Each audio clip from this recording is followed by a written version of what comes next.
Hello everyone, পুনৰ এবাৰ welcome to the study. এই ভিডিঅ'টো হৈছে HS second year অৰ্থাৎ হায়াৰ সেকেন্ডাৰী second year ইন্ট্ৰোডাক্টৰী মেক্ৰোইকনমিক্সৰ চতুৰ্থ অধ্যায় অৰ্থাৎ আয় নিৰ্ধাৰণৰ ওপৰত বনোৱা পাৰ্ট 5 এই পাৰ্ট 5ত আমি আলোচনা কৰিম বিনিয়োগ ক্ৰিয়া লগতে কেইনছৰ জাতীয় আয় আৰু নিয়োগ নিৰ্ধাৰণৰ তত্ত্ব আৰু এই দুটা টপিকৰ ওপৰত বিগত বছৰবিলাকত হায়াৰ সেকেন্ডাৰী পৰীক্ষাত যিবোৰ প্ৰশ্ন আহিছিল সেই প্ৰশ্নসমূহৰ উত্তৰ আমি কেনেকৈ কৰিম আৰু কোনবোৰ প্ৰশ্ন আহিছিল আৰু কোনবোৰ প্ৰশ্ন 2021 চনত হ'ব লগা হায়াৰ সেকেন্ডাৰী পৰীক্ষাৰ কাৰণে অতিকে গুৰুত্বপূৰ্ণ হ'ব গোটেইখিনি আমি ডিটেইল আলোচনা কৰিম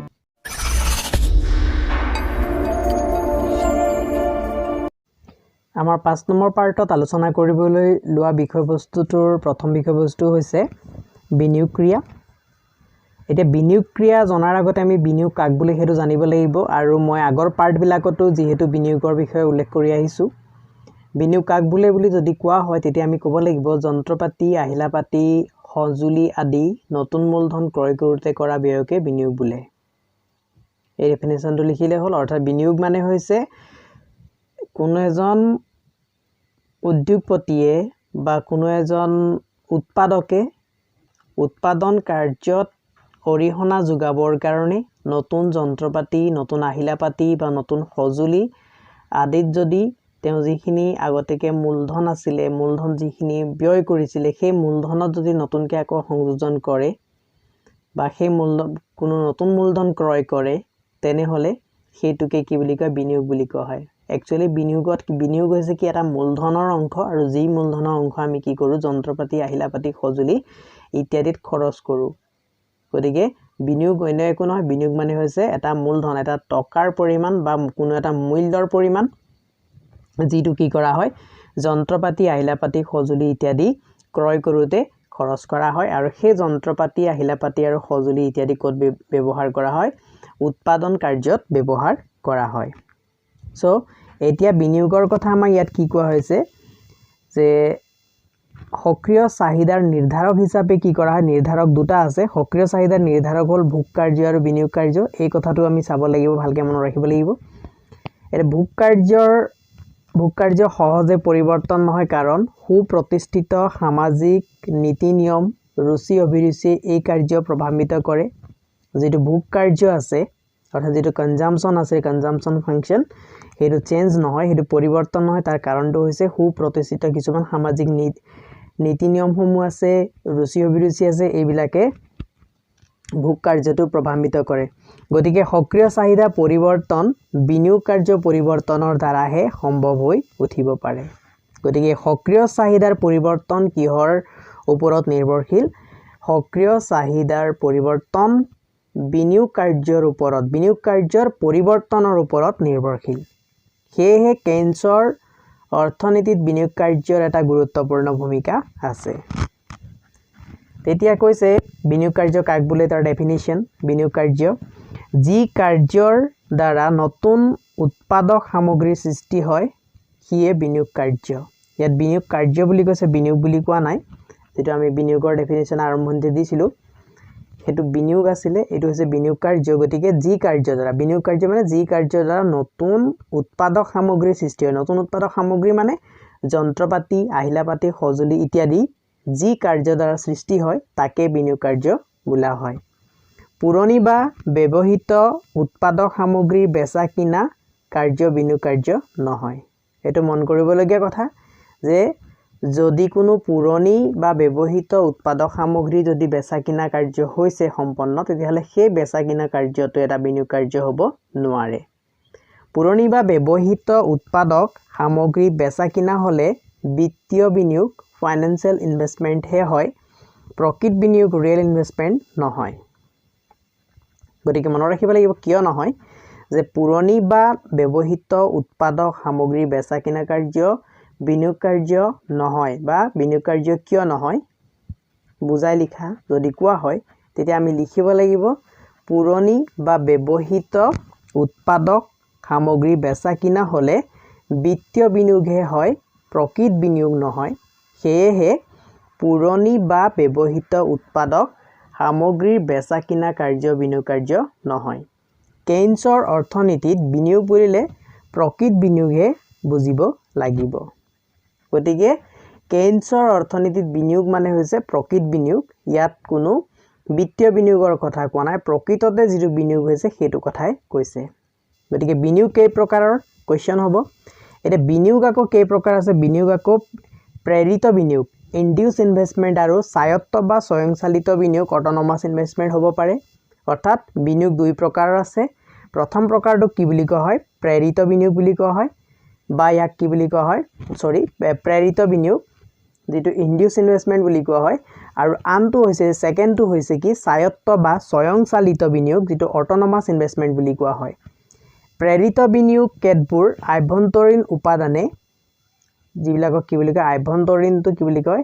এন্ডোজেনাস ফ্যাক্টৰছে প্ৰভাৱিত কৰে মনত ৰাখিব লাগিব প্ৰেৰিত বিনিয়োগক প্ৰভাৱিত কৰা উপাদানসমূহ সেইসমূহ কি আছে যেনে আয় স্তৰ আছে ক্ৰেতাৰ চাহিদা মূলধনৰ পৰিমাণ ইত্যাদি এইকেটা ফ্যাক্টৰৰ ওপৰত বা এইকেটা উপাদানৰ ওপৰত কি হ'ব প্ৰেৰিত বিনিয়োগ সম্পূৰ্ণৰূপে প্ৰভাৱিত হয় আনহাতে স্বায়ত্ত বিনিয়োগ কেতবোৰ বাহ্য উপাদান আৰু স্বায়ত্ত বিনিয়োগক প্ৰভাৱিত কৰা উপাদানবিলাক কি এক্সোজেনাস ইন্ডোজেনাস কাৰ লগত জড়িত ইন্ডোজেনাস ফ্যাক্টৰছ বিলাক জড়িত হৈছে প্ৰেৰিত বিনিয়োগৰ ওপৰত প্ৰেৰিত বিনিয়োগৰ লগত আৰু একেদৰে স্বায়ত্ত বিনিয়োগ বা যেটো স্বয়ংচালিত বিনিয়োগ বুলি কোৱা হৈছে যেটো অটোনমাস ইনভেষ্টমেন্ট বুলি কোৱা হৈছিল সেই অটোনমাস ইনভেষ্টমেন্ট কিহৰ লগত জড়িত হেতু হৈছে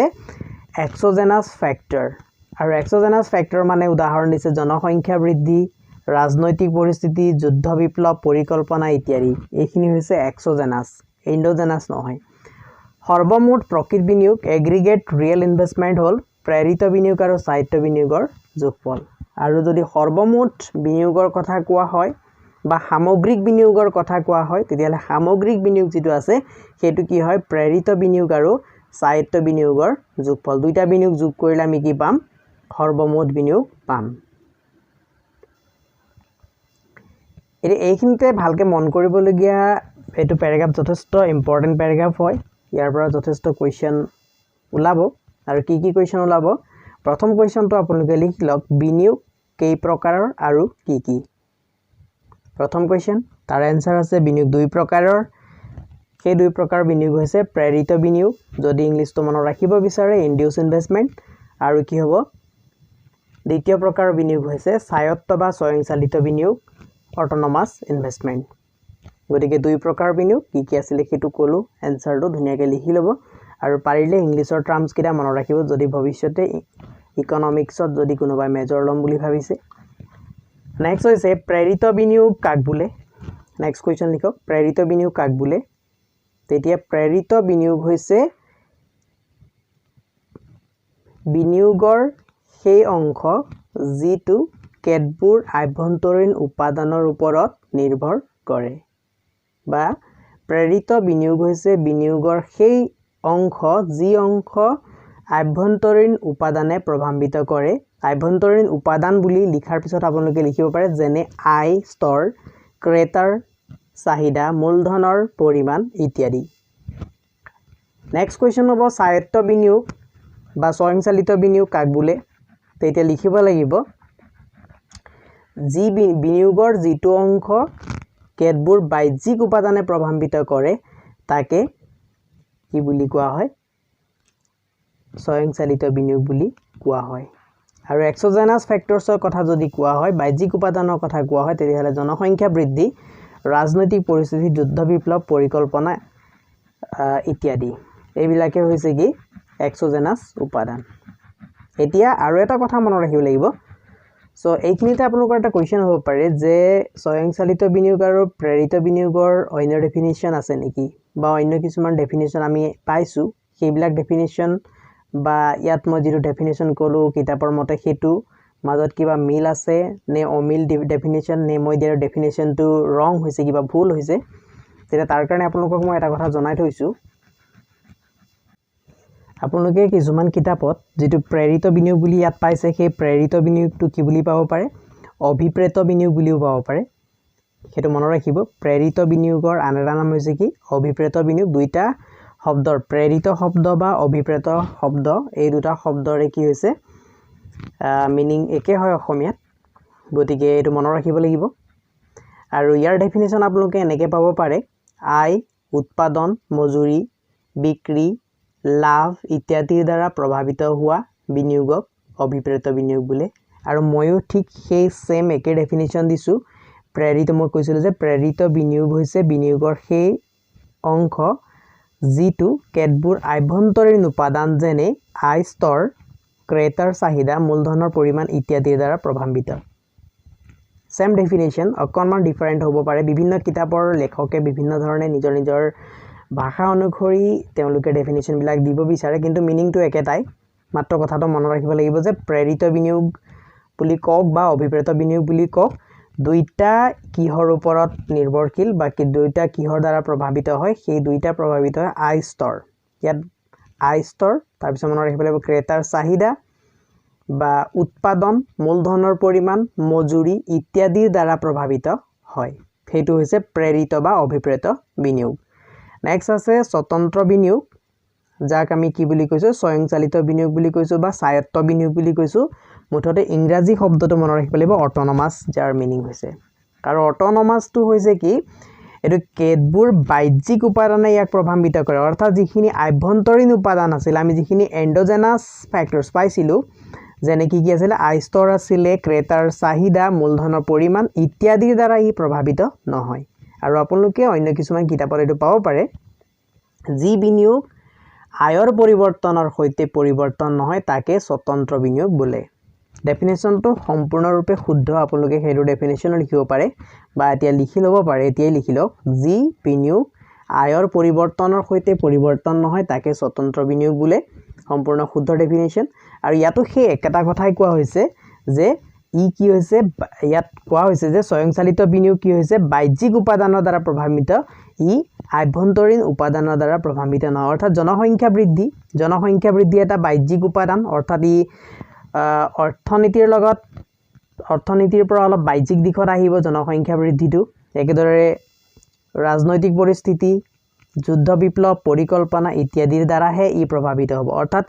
যেটো অটোনমাস ইনভেষ্টমেন্ট হৈছে অটোনমাস ইনভেষ্টমেন্ট অৰ্থনীতি এখন যদি সুচলভাৱে চলি থাকে অৰ্থনীতি এখনত যদি কোনো ৰাজনৈতিক পৰিস্থিতি পৰিৱৰ্তন নহয় যুদ্ধ বিপ্লৱ নহয় তেতিয়া হলে স্বয়ংচালিত যি বিনিয়োগ আছে হেয়া আয় পৰিৱৰ্তন হওক বা নহওক তাৰ দ্বাৰা প্ৰভাৱিত নহয় অৰ্থাৎ স্বতন্ত্ৰ বিনিয়োগ বা স্বয়ংচালিত বিনিয়োগ আয় পৰিৱৰ্তন হলেও বা আয় বৃদ্ধি পালেও বা আয় কমিলেও স্বতন্ত্ৰ বিনিয়োগ বা স্বয়ংচালিত বিনিয়োগ হবই সেই কথাটো মনত ৰাখিব গতিকে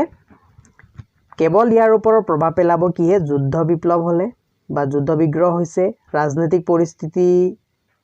যদি বিৰূপ প্ৰভাৱ পৰিছে সেই অৰ্থনীতিৰ ওপৰত প্ৰভাৱ পৰিব গতিকে সেইটো হৈছে বাহ্যিক প্ৰভাৱ সেইখিনি অৰ্থনীতিয়ে সৃষ্টি কৰা নহয় সেইখিনি হৈছে বাহ্যিক কিছুমান ফ্যাক্টৰ অৰ্থাৎ বাহ্যিক কিছুমান উপাদানে সৃষ্টি কৰা ফ্যাক্টৰ আৰু সেইবিলাকৰ দ্বাৰা স্বয়ংচালিত বিনিয়োগ প্ৰভাৱিত হয় সেইখিনি কথা মনত ৰাখিব ইম্পৰ্টেন্ট কথা আছিল সেই কাৰণে কলো তাৰ পিছত মনত ৰাখিব লাগিব যে সামগ্ৰিক বিনিয়োগ যেটো সামগ্ৰিক সৰ্বমুঠ প্ৰকৃত বিনিয়োগ এগ্ৰিগেট যেটো ৰিয়েল ইনভেষ্টমেন্ট বুলি কোৱা হৈছে যা সামগ্ৰিক বিনিয়োগ বুলি আমি ক'ব পাৰিম সেই সামগ্ৰিক বিনিয়োগ যেটো ইনভেষ্টমেন্ট বুলি কোৱা হয় সেই ইনভেষ্টমেন্টটো কি থাকিব তাত যেটো ইনভেষ্টমেন্ট আছে ইনভেষ্টমেন্ট ইকুৱেল টু এটা হ'ব কি অটোনমাস ইনভেষ্টমেন্ট IA প্লাস আনটো কি হ'ব ইনডিউস ইনভেষ্টমেন্ট যেটো আমি I স্মল i ৰে সূচিত কৰিব পাৰো গতিকে ইয়াত দুটা ইনভেষ্টমেন্ট এই দুটা ইনভেষ্টমেন্ট প্লাস হলেহে মুঠতে কি হ'ব সামগ্ৰিক যেটো ইনভেষ্টমেন্ট বা সামগ্ৰিক যেটো বিনিয়োগ সেই বিনিয়োগটো পোৱা যায় নেক্সট এতিয়া কি দিছে এটা চিত্ৰ সহায়ৰে বুজাবলৈ যত্ন কৰিছে তাৰ আগতে আৰু কেইটামান কথা কৈ লৈছে জাতীয় আয়ৰ বিভিন্ন স্তৰৰ লগত যেতিয়া বিনিয়োগ কাৰ্য সংযোগ স্থাপন কৰা হয় তেতিয়া বিনিয়োগ সূচী ইনভেষ্টমেন্ট শিডিউল বা বিনিয়োগ স্পৃহা প্ৰপেনজিটি টু ইনভেষ্ট পোৱা যায় সূচীৰ অৰ্থত বিনিয়োগ এটা গতিশীল ধাৰণা হৈছে গতিশীল ধাৰণা চিত্ৰ 10.4 নং চিত্ৰত প্ৰেৰিত বিনিয়োগ সূচী আৰু স্বায়ত্ত বিনিয়োগ সূচী ব্যাখ্যা কৰা হৈছে ইয়াত দুইটা বিনিয়োগ সূচী দেখুৱাইছে 10.4 নং চিত্ৰত এতিয়া ইয়াত কৈ দিছে আমাক যে 10.4 নং চিত্ৰৰ ৰেখাই প্ৰেৰিত বিনিয়োগ বুজাইছে আয় বৃদ্ধি হোৱাৰ লগে লগে বিনিয়োগৰ পৰিমাণো বৃদ্ধি হৈছে অৰ্থাৎ ইয়াত যেটো ব ৰেখা বুলি দিয়া আছে আমি এ ৰেখা বা এবি ৰেখা বুলি দেখাব পাৰো এইটো হৈছে কি এটা বিনিয়োগ আৰু এই বিনিয়োগটো আই ইয়াত আমাৰ আই দেখুৱা হৈছে আই যিমানে বৃদ্ধি হৈছে বিনিয়োগটো হিমানে বাঢ়ি গৈছে আইটো বৃদ্ধি হৈছে আই যিমানে আমি আমাৰ সোঁহাতে গৈছো সোঁহাতে যোৱা মানে আইটো বৃদ্ধি পাইছে আই বৃদ্ধি পোৱাৰ লগে লগে এই ৰেখাডাল ওপৰলৈ উঠি গৈছে ওপৰলৈ উঠি যোৱাৰ অৰ্থ এইটো হৈছে যে বিনিয়োগৰ পৰিমাণ বৃদ্ধি পাইছে গতিকে আমি ইয়াত কি কৰিছো বিনিয়োগ যদি আমি দেখাব লগা হৈছে ইনভেষ্টমেন্ট ফাংচন বা বিনিয়োগ ক্ৰিয়া যদি চিত্ৰ সহায়ত দেখাব লগা হয় তেতিয়া আমি এই চিত্ৰটো আঁকিব পাৰো চিত্ৰটোৰ x অক্ষত কি থাকিব লাগিব আই উল্লেখ থাকিব লাগিব আৰু y অক্ষত কি থাকিব লাগিব বিনিয়োগ উল্লেখ থাকিব লাগিব তাৰ পিছত যেটো ইনডিউস ইনভেষ্টমেন্ট বুলি যেটো কোৱা হৈছে বা প্ৰেৰিত বিনিয়োগ বা অভিপ্ৰেত বিনিয়োগ বুলি যাক কোৱা হৈছে সেই ৰেখাডাল কি হ'ব সেই ৰেখাডাল এটা আয়ৰ এটা নিৰ্দিষ্ট অংশলৈকে কোনো ইনডিউস ইনভেষ্টমেন্ট নাথাকে সেই কাৰণে কি হ'ব ইয়াৰ অৰিজিনৰ পৰা নোলায় এটো মূলবিন্দুৰ পৰা ওলাই না যাব এটো ভুল হ'ব যদি মূলবিন্দুৰ পৰা আমি টানি দিলে এটো ভুল হ'ব কাৰণ আয়ৰ এটা নিৰ্দিষ্ট স্তৰৰ পিছতে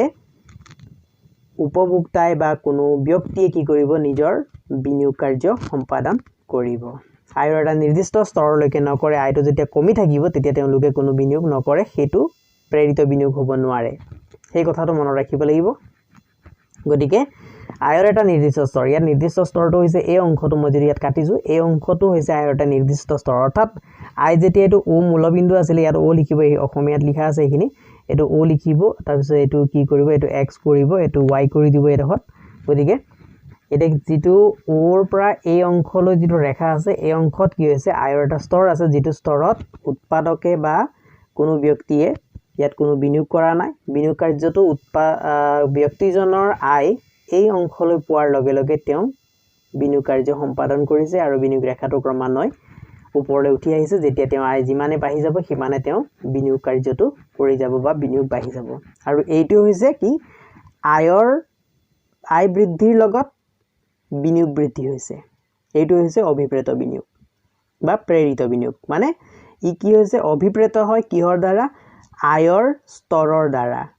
বা উৎপাদন বৃদ্ধি হলে এই বিনিয়োগটো বৃদ্ধি হয় মজুৰি বৃদ্ধি হলে এই বিনিয়োগ বৃদ্ধি হয় একেদৰে বিক্ৰী বৃদ্ধি হলে এইটো বিনিয়োগ বৃদ্ধি হয় হেতু হৈছে কি অভিপ্ৰেত বিনিয়োগ বা প্ৰেৰিত বিনিয়োগ সো ইয়াত কথাখিনি কৈ দিছে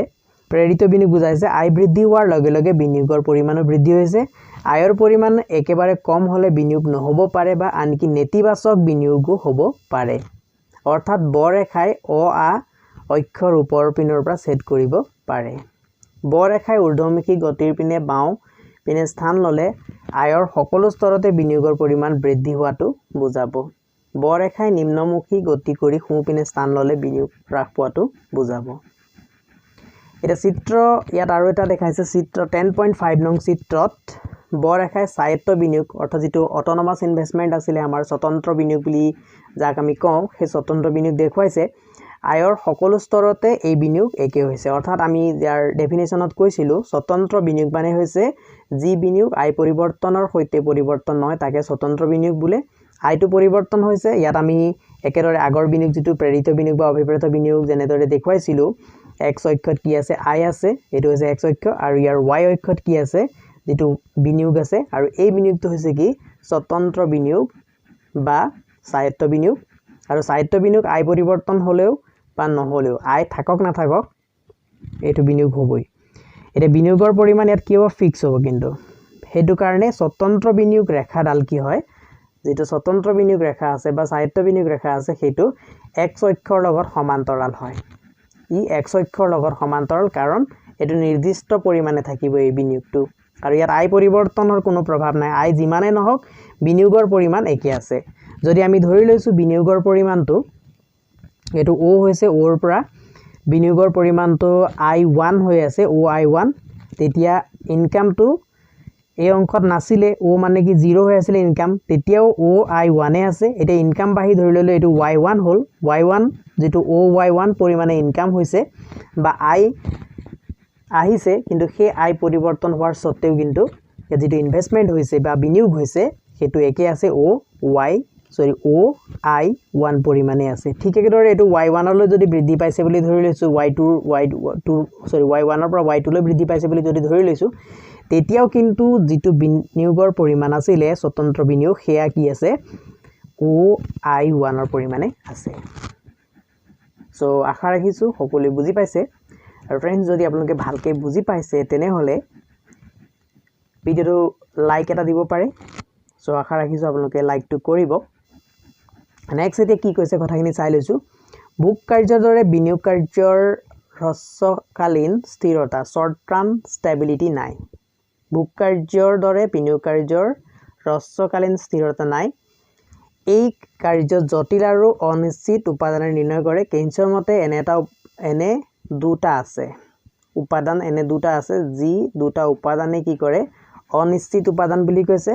আৰু সেই অনিশ্চিত উপাদান মানে কৈছে বিনিয়োগ কাৰ্যৰ হ্ৰস্বকালীন স্থিৰতা থাকিবনে নাথাকে হেতু নিৰ্ভৰ কৰিব সেই দুটা উপাদানে আৰু সেই দুটা উপাদান আমি জানিবলৈ গৈ আছো মোস্ট ইম্পৰ্টেন্ট কোৱেশ্চন আগত আহিছিলে এই দুটা উপাদানৰ ওপৰত সেই দুটা উপাদান হৈছে কি পুঁজিৰ প্ৰান্তিক উৎপাদন ক্ষমতা মাৰ্জিনাল এফিচিয়েন্সি অফ ক্যাপিটেল আৰু আনটো হৈছে কি সুদৰ হাৰ ৰেট অফ ইন্টাৰেষ্ট তেতিয়া কৈছে যেতিয়ালৈকে পুঁজিৰ প্ৰান্তিক উৎপাদন ক্ষমতা সুদৰ হাৰতকৈ কম নহয় তেতিয়ালৈকে বিনিয়োগ কাৰ্য অব্যাহত থাকিব এতিয়া কৈছে যেতিয়ালৈকে পুঁজিৰ প্ৰান্তিক উৎপাদন ক্ষমতা সুদৰ হাৰতকৈ কম নহয় তেতিয়ালৈকে বিনিয়োগ কাৰ্য অব্যাহত থাকিব অৰ্থাৎ আমি মনত ৰাখিব লাগিব যে যেটো আমাক কি বুলি কৈছে মাৰ্জিনাল এফিচিয়েন্সি অফ ক্যাপিটেল অৰ্থাৎ যেটো আমি কি বুলি কম MEC বুলি কওঁ MEC বা MEK বুলি কয় একচুয়ালি ইয়াক K ফৰ ক্যাপিটেল কাৰণে K ব্যৱহাৰ কৰা ইকনমিক্সত গতিকে MEK যেটো হ'ব MEK আৰু এই MEK ৰ মানটো যেতিয়ালৈকে কি হ'ব greater than equal to interest to R ৰে সূচিত কৰা গতিকে ইন্টাৰেষ্ট ৰেট তেতিয়া যেতিয়ালৈকে পুঁজিৰ প্ৰান্তিক উৎপাদন ক্ষমতা সুদৰ হাৰতকৈ কম নহয় অৰ্থাৎ greater than equal যেতিয়ালৈকে হৈ থাকিব MEK ৰ ভ্যালুটো তেতিয়ালৈকে বিনিয়োগ কাৰ্য অব্যাহত থাকিব মোস্ট ইম্পৰ্টেন্ট কথা বিনিয়োগ কাৰ্য কেতিয়ালৈকে অব্যাহত থাকিব এখন অৰ্থনীতিত বিনিয়োগ কাৰ্য তেতিয়ালৈকে অব্যাহত থাকিব যেতিয়ালৈকে পুঁজিৰ প্ৰান্তিক উৎপাদন ক্ষমতা সুদৰ হাৰতকৈ কম নহয় আশা ৰাখিছো আপোনালোকে বুজি পাইছে সো এইখিনিতে আপোনালোকে কোৱেশ্চন এটা লিখি লওক কোৱেশ্চনটো হৈছে অভিপ্ৰেত বিনিয়োগ নিৰ্ভৰশীল দুটা কাৰকৰ নাম লিখা অভিপ্ৰেত বিনিয়োগৰ নিৰ্ভৰশীল দুটা কাৰকৰ নাম লিখা আৰু ইয়াৰ এনসাৰ হ'ব আমি যেটো ইয়াত পাইছো পুঁজিৰ প্ৰান্তিক উৎপাদন ক্ষমতা আৰু সুদৰ হাৰ এইটো হৈছে এনসাৰটো লিখি লব এতিয়া তাৰ পিছৰ যিখিনি ডেসক্ৰিপচন দিছে বৰ্ণনা সেইখিনিলে চাই আহিছো এইখিনিতে উল্লেখ কৰিব পাৰি যে সংস্থাপিত অৰ্থনীতিবিদসকলে বিনিয়োগ পৰিৱৰ্তনৰ কাৰণে সুদৰ হাৰৰ ওপৰত বেছি গুৰুত্ব দিছিলে অৰ্থাৎ যিসকল সংস্থাপিত অৰ্থনীতিবিদ বুলি কোৱা হয় ক্লাসিক্যাল ইকনমিস্ট বুলি কোৱা হয় তাত কেইনছ নাই কেইনছ কি আছিলে কেইনছৰ যেটো অৰ্থনীতিৰ যেটো সময় আছিলে যুগটো হেতু কেনছিয়ান ইকনমিক্স বুলিও কোৱা হয় বা মডাৰ্ন ইকনমিক্স বুলি কোৱা হয় আৰু কিছুমানে তাক পোষ্ট মডাৰ্ন ইকনমি বুলিও ক'ব বিচাৰে বা তেওঁক পোষ্ট মডাৰ্ন ইকনমিস্ট বুলিও ক'ব বিচাৰে গতিকে ইয়াত কেইনছ নাথাকে কিন্তু জেবিছে এনেকে আডাম স্মিথ তেওঁলোকে থাকিব ইয়াত গতিকে সেই সকল অৰ্থনীতিবিদ সকলে বিনিয়োগৰ পৰিৱৰ্তনৰ কাৰণে সুদৰ হাৰৰ ওপৰত বেছি গুৰুত্ব দিছিল অৰ্থাৎ মনত ৰাখিব লাগিব কথাটো সংস্থাপিত অৰ্থনীতিবিদ সকলৰ মতে বিনিয়োগ পৰিৱৰ্তন কিহৰ ওপৰত নিৰ্ভৰ কৰে শৰ্ট কোৱেশ্চন লিখি লওক কৈ দিছো কোৱেশ্চনটো আকৌ সংস্থাপিত অৰ্থনীতিবিদ সকলৰ মতে বিনিয়োগ পৰিৱৰ্তন কিহৰ ওপৰত নিৰ্ভৰ কৰে তাৰ এনসাৰ হ'ব সুদৰ হাৰ অৰ্থাৎ সংস্থাপিত অৰ্থনীতিবিদ সকলৰ মতে বিনিয়োগ পৰিৱৰ্তন সুদৰ হাৰৰ ওপৰত নিৰ্ভৰ কৰিব এইটো ধৰি লোৱা হৈছিল যে বিনিয়োগ কাৰ্য অতি সহজে তৎক্ষণাত সুদৰ হাৰ পৰিৱৰ্তনৰ প্ৰতি সঁহাৰি দিয়ে সমৃদ্ধি প্ৰসপেৰিটিৰ চৰম বিন্দুত দেশৰ অৰ্থনীতি উপনীত হলে সুদৰ হাৰ বৃদ্ধি কৰি বিনিয়োগ কৰ্তন কৰা হয় আৰু সংকোচন বা অৱনতি ডিপ্ৰেছন বা চৰম বিন্দুলৈ অৰ্থনীতি নামি আহিলে সুদৰ হাৰ হ্ৰাস কৰি বিনিয়োগ বৃদ্ধি কৰা হয় অৰ্থাৎ ইয়াত ক'ব বিচাৰিছে যেতিয়া কোনো এখন অৰ্থনীতি প্ৰস্পাৰিটিৰ ফালে বা চৰম যেটো সমৃদ্ধিৰ চৰম বিন্দু বুলি যাক কোৱা হয় অৰ্থনীতি এখনৰ যদি আমি ইকোনমিক সাইকেল বুলি যেটো কোৱা হয় সেই ইকোনমিক সাইকেলটো যদি চাও এনেকুৱা ইকোনমিক সাইকেল এটা থাকে এনেকুৱা গ্ৰাফ এটা থাকিব এইটো হৈছে কি অৰ্থনীতি এখনৰ যেটো সমৃদ্ধি বা চৰম বিন্দু আৰু সেই বিন্দু যেতিয়া অৰ্থনীতি এখন উপনীত হয় তেতিয়া হলে অৰ্থনীতিখনত বিনিয়োগ কাৰ্যটো কি কৰিব লাগিব হ্ৰাস কৰিব লাগিব তেতিয়া বিনিয়োগ কাৰ্য কেনেকৈ হ্ৰাস কৰিব তেতিয়া সুদৰ হাৰ বৃদ্ধি কৰি দিব সুদৰ হাৰ বৃদ্ধি কৰাৰ লগে লগে ব্যক্তিসকলে কি কৰিব তেওঁলোকৰ যিখিনি মূলধন আছে সেইখিনি বিনিয়োগ নকৰে তেওঁলোকে বেংকত জমা ৰাখিব কাৰণ বেংকে তেওঁলোকক বিনিয়োগৰ পৰা তেওঁলোকে যেটো ৰিটাৰ্ণ পাব অৰ্থাৎ বিনিয়োগৰ পৰা তেওঁলোকে যেটো প্ৰতিদান পাব সেই প্ৰতিদানতকৈ বেংকে তেওঁলোকক বেছিকে সুদ দিব যাৰ কাৰণে তেওঁলোক লাভান্বিত হ'ব হেতু কাৰণে সুদৰ হাৰটো বৃদ্ধি কৰি দিয়া হয় যদি অৰ্থনীতি খন কি হৈছে সমৃদ্ধিৰ চৰম বিন্দুত উপনীত হৈছে আৰু যদি অৰ্থনীতিত কি আহিছে সংকুচন বা অৱনতি ডিপ্ৰেছন বুলি কয় এই ষ্টেজটো এই তলৰ ষ্টেজটো যদি আহি যায় এনেকে ষ্টেজটো এনেকে গৈ থাকিব এই ষ্টেজটো যেতিয়া আহিব তেতিয়া এই ষ্টেজত কিন্তু কি কৰিব অৰ্থনীতিখনত সুদৰ হাৰ হ্ৰাস কৰি দিব সুদৰ হাৰটো হ্ৰাস কৰি দিয়াৰ লগে লগে ব্যক্তিসকলে তেওঁলোকৰ বেংক একাউণ্টত থকা টকাখিনি উলিয়াই আনি তেওঁলোকে টকাখিনি কি কৰিব বিনিয়োগ কাৰ্যত খটাব আৰু বিনিয়োগ কাৰ্যত খটোৱাৰ লগে লগে কি হ'ব তেওঁলোকে প্ৰতিদান সুদৰ হাৰতকৈ বেছি পাবলৈ ল'ব ইয়াৰ কৈছে সংস্থাপিত অৰ্থনীতিবিদে আগবঢ়োৱা বিনিয়োগ আৰু সুদৰ হাৰৰ এই সম্পৰ্ক কেইনছে এসময়ত সমৰ্থন নকৰা নহয় এসময়ত তেওঁ সমৰ্থন কৰিছিল কিন্তু 1929 আৰু 32 চনত ধনতান্ত্ৰিক দেশসমূহ যেতিয়া আৰ্থিক অৱনতিৰ কৰাল গ্ৰাসত বন্দী হৈ পৰিল তেতিয়া কেইনছে এইটো অতি দুখেৰে লক্ষ্য কৰিলে যে বিনিয়োগ আৰু সুদৰ হাৰৰ সম্পৰ্কটো সংস্থাপিত অৰ্থনীতিবিদসকলে ভবা ধৰণৰ নহয় অৰ্থাৎ যেটো গ্ৰেট ডিপ্ৰেছন বুলি কোৱা হৈছে যেতিয়া গ্ৰেট ডিপ্ৰেছনৰ বিষয়ে আমি ফাৰ্স্ট চেপ্টাৰত অলপ পঢ়িছিলো গতিকে সেই গ্ৰেট ডিপ্ৰেছন যেটো আছিল সেই গ্ৰেট ডিপ্ৰেছনৰ সময়ত কেইনছে লক্ষ্য কৰিলে যেটো সুদৰ হাৰ হ্ৰাস বা বৃদ্ধি কৰি অৰ্থনীতি এখনত বিনিয়োগ কাৰ্য হ্ৰাস বা বৃদ্ধি কৰিব পাৰি সেই কথাটো তেতিয়া প্ৰযোজ্য হোৱা নাছিল কাৰণ তেনে হোৱা হলে এই সময়ছোৱাত অতি নিম্ন সুদৰ হাৰ আৰু অতি নিম্ন বিনিয়োগৰ সহঅৱস্থান নহলতেন অৰ্থাৎ সেই যেতিয়া অৰ্থনীতিখন ধনতান্ত্ৰিক দেশসমূহৰ অৰ্থনীতি যেতিয়া অৱনতি ঘটিছিলে ডিপ্ৰেছন আহিছিলে সেই ডিপ্ৰেছনৰ সময়ত কি হৈছিলে সুদৰ হাৰো নিম্ন আছিল আৰু বিনিয়োগৰ হাৰো কি আছিল নিম্ন আছিল দুইটা একেলগে চলিছিল কিন্তু সংস্থাপিত অৰ্থনীতিবিদসকলে কৈছিল যে নিম্ন সুদৰ হাৰ আৰু নিম্ন বিনিয়োগ কেতিয়াও একেলগে থাকিব নোৱাৰে সুদৰ হাৰ নিম্ন হলে বিনিয়োগ বৃদ্ধি পাব আৰু বিনিয়োগ যদি নিম্ন হৈ যায় বা সুদৰ হাৰ যদি উচ্চ হৈ যায় বেছি হৈ যায় তেতিয়া বিনিয়োগ কি হ'ব হ্ৰাস পাব সেইটো কৈছিল গতিকে কেইনছৰ চিন্তাধাৰা সলনি হ'ল বিৰাট আৰ্থিক অৱনতি যেটো গ্ৰেট ডিপ্ৰেছনৰ পটভূমি ৰচনা কৰা তেখেতৰ বিখ্যাত গ্ৰন্থ general theory of employment interest and মানিত কেইনছে বিনিয়োগৰ নিৰ্ধাৰক হিচাপে সুদৰ হাৰ পৰিৱৰ্তে পুঁজি বা মূলধনৰ প্ৰান্তিক ক্ষমতাৰ ওপৰতে অধিক গুৰুত্ব আৰোপ কৰিছে গতিকে কেইনছে কিহৰ ওপৰত বেছি গুৰুত্ব আৰোপ কৰিছে সুদৰ হাৰতকৈ তেওঁ পুঁজি বা মূলধনৰ প্ৰান্তিক উৎপাদন ক্ষমতা ওপৰতে নিৰ্ভৰ তেওঁ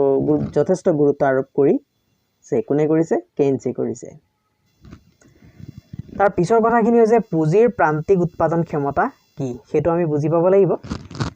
পুঁজিৰ প্ৰান্তিক উৎপাদন ক্ষমতা বাঢ়িলে বিনিয়োগৰ পৰিমাণ বাঢ়িব আৰু দেশৰ সমৃদ্ধিৰ পিনে গতি কৰিব অৰ্থাৎ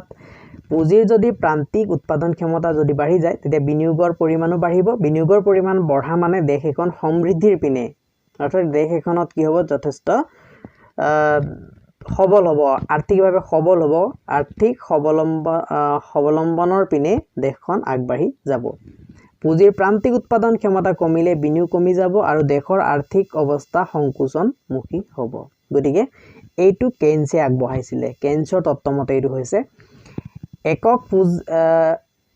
এক একক পুঁজি সামগ্ৰিক বেছিকৈ প্ৰয়োগ কৰাৰ ফলত যি অতিৰিক্ত উৎপাদন আশা কৰিব পাৰি সিয়ে হৈছে সংশ্লিষ্ট পুঁজি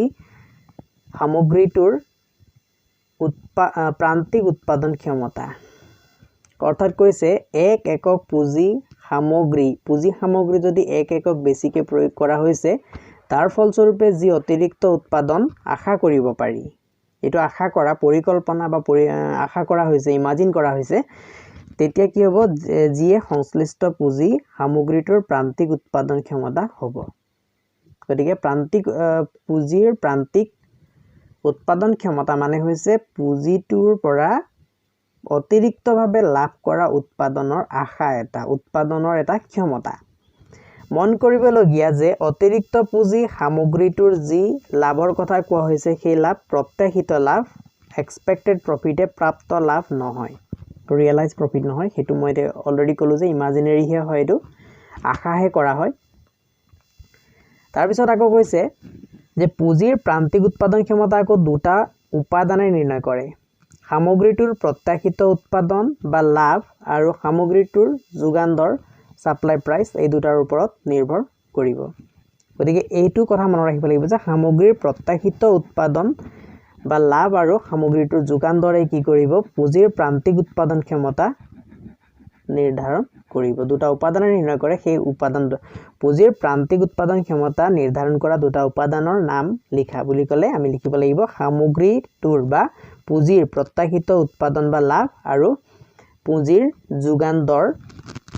পুঁজিৰ যেটো যোগান দৰ বুলি কোৱা হৈছে সেই দুটা এইখিনি কথা ইয়াৰ পৰা জানিব লাগিব আৰু ইয়াৰ ইমান ডিটেইল জনাৰ কোনো প্ৰয়োজন নাই এইখিনি কথা সিলেবাছত আছে গতিকে এইখিনি মই উল্লেখ কৰিলো ইয়াত যথেষ্ট এইখিনি কিবা কৰি থৈছে ম্যাথমেটিক্যাল ক্যালকুলেশন এইখিনি প্ৰয়োজন নাই নেক্সট কথাখিনি হৈছে সক্ৰিয় চাহিদা ইফেক্টিভ ডিমান্ড আমি অলৰেডি আগৰ পাৰ্ট সমূহত ইফেক্টিভ ডিমান্ডৰ কথা পঢ়িছিলো ইফেক্টিভ ডিমান্ড মানে কি আছিল য'ত কি হৈছে aggregate demand equal to aggregate supply হয় অৰ্থাৎ সামগ্ৰিক চাহিদা লগত সামগ্ৰিক যোগান যেটো বিন্দুত সমান হয় সেই বিন্দুটোকে কি বুলি কোৱা হৈছিল সক্ৰিয় চাহিদা বুলি কোৱা হৈছিল ইফেক্টিভ ডিমান্ড বুলি কোৱা হৈছিল এতিয়া ইয়াতো সেই বিষয় বৰ্ণনা কৰা হৈছে এতিয়া ইয়াত বিভিন্ন তত্ত্বমতে আমি আলোচনা কৰিব লাগিব সংস্থাপিত অৰ্থনীতিবিদ সকলে বা যি সকল ক্লাসিক্যাল ইকোনমিস্ট বুলি কোৱা হয় বা কেইনছিয়ান ইকোনমিস্ট তেওঁলোকে বেলেগ বেলেগ ধৰণে ইয়াৰ ব্যাখ্যা আগবঢ়াইছিলে সেইখিনি কি আছিল আমি ইয়াত জানিব লাগিব এটা কি বুলি কৈছে শ্বেয়াৰ বিধিৰ আধাৰত শ্বেয়াৰ ল বুলি যেটো কোৱা হৈছে শ্বেয়াৰ বিধি আধাৰত ৰচিত সংস্থাপিত অৰ্থবিজ্ঞানৰ মূল ভেটিটোৱে হৈছে 1929 আৰু 32 চনৰ বিৰাট আৰ্থিক অৱনতিয়ে থৰক বৰক কৰি পেলোৱা বা তাকে দেখি মাৰ্ক্সবাদী অৰ্থনীতিবিদসকলে ধনতান্ত্ৰিক আৰ্থিক ব্যৱস্থাৰ অন্তিম ক্ষণ গণিলে তেতিয়া কেইনছে আৰ্থিক অৱনতিৰ পমখেৰি দেখিলে যে সক্ৰিয় চাহিদাৰ বাবে আৰ্থিক অৱনতিৰ মূল ধাৰণা অৰ্থাৎ 1929 চনৰ 1929 চন আৰু 1932 চনৰ ভিতৰত যেটো কি আছিল ধনতান্ত্ৰিক দেশসমূহ যিবিলাক ক্যাপিটালিস্ট কান্ট্ৰি বুলি কোৱা হয় সেই ক্যাপিটালিস্ট কান্ট্ৰি বিলাকত কি হৈছিল গ্ৰেট ডিপ্ৰেছন আহিছিল আৰু সেই সময়ত আছিল কেইনছৰ সময় আৰু কেইনছে তেতিয়া দেখিলে যে সেই দেশসমূহত যেটো আৰ্থিক অৱনতি দেখা দিছে গ্ৰেট ডিপ্ৰেছনে দেখা দিছে তাৰ মেইন কাৰণটো কি আছিল সেই কাৰণটো আছিল সক্ৰিয় চাহিদাৰ অভাৱ হেতু আছিল অৰ্থনীতিৰ অৱনতিৰ মূল কাৰণ সক্ৰিয় চাহিদা যিমানে বেছি হ'ব কৰ্মসংস্থাপনো সিমানে বাঢ়িব সক্ৰিয় চাহিদা অৰ্থাৎ যেটো ইফেক্টিভ ডিমান্ড বুলি কোৱা হৈছে হেতু যিমানে বেছি হ'ব কৰ্মসংস্থাপনো সিমানে বাঢ়িব সক্ৰিয় চাহিদা নাবাঢ়িলে পুঁজিৰ প্ৰান্তিক উৎপাদন ক্ষমতা বাঢ়িব নোৱাৰে যদি সক্ৰিয় চাহিদা নাবাঢ়ে তেতিয়া পুঁজিৰ যেটো প্ৰান্তিক ক্ষমতাৰ কথা কেইনছে কৈছিল হেতু বাঢ়িব নোৱাৰিব ব্যক্তিগত বিনিয়োগ হ্ৰাস পালে চৰকাৰী বিনিয়োগৰ দ্বাৰাই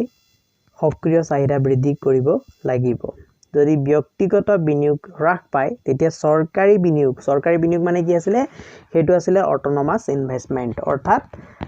স্বতন্ত্ৰ বিনিয়োগ যদি ব্যক্তিগত বিনিয়োগ আছে ব্যক্তিগত বিনিয়োগ মানে হৈছে কি যেটো ইনডিউস ইনভেষ্টমেন্ট যেটো অভিপ্ৰেত